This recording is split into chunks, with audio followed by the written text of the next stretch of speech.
Mamia ya Wakenya walikuwa wamekwama Dubai kufuatia mgogoro unaoendelea baada ya mashambulizi ya Marekani na Israel nchini Iran wamewasili nchini adhuhuri ya leo. Ndege ya Kenya Airways iliyokuwa imewabeba Wakenya hao wakiwemo wanafunzi waliokuwa ziarani katika himaya milki ya Kiarabu. Brenda Wanga anaarifu zaidi.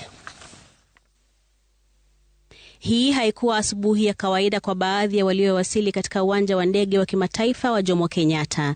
Ndege ya shirika la Kenya Airways ilipotua kutoka Dubai ilikuwa imebeba mamia ya Wakenya waliokuwa wamekwama nchini humo. Miongoni mwa wale walioshuka kutoka kwenye ndege hiyo walikuwa wanafunzi wa shule ya Olivine ya Mombasa.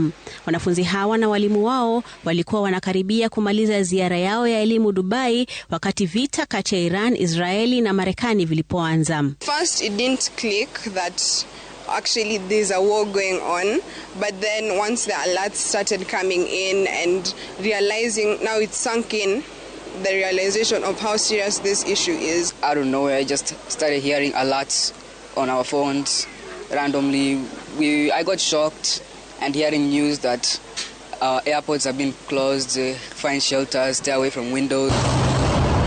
Muda wao ukabadilika na kulazimika kuzingatia ilani ya maagizo yaliyokuwa yakitolewa na serikali ya Dubai kila kulipotokea hatari ya shambulizi. Wanafunzi walilazimika kusalia hotelini kwa muda mrefu kila siku. Wanafunzi hawa walikuwa wakishuhudia historia moja kwa moja pamoja na taharuki. Missiles have been seen, sometimes you'll see just light and then they are intercepted, but you see that is not us. We have never seen.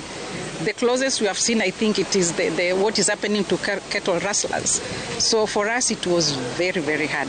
Kwa siku 4, kundi hili lilikabiliana ana kwa ana na hofu yao kubwa zaidi, wakiwa wamekwama katika nchi ya kigeni, wakikabiliwa na hali wasioifahamu na bila njia ya kujisaidia.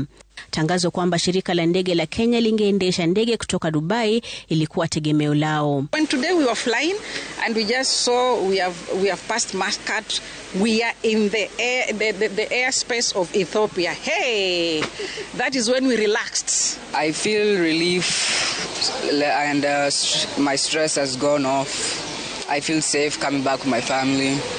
And I thank God for safe travel back home. Safari hii ya ndege inaashiria mwisho wa wiki iliyojaa hatihati ya makombora ya kisasi kwenye vita vya Israel na Marekani dhidi ya Iran vinavyosambaa hadi mataifa mengine ya Ghuba.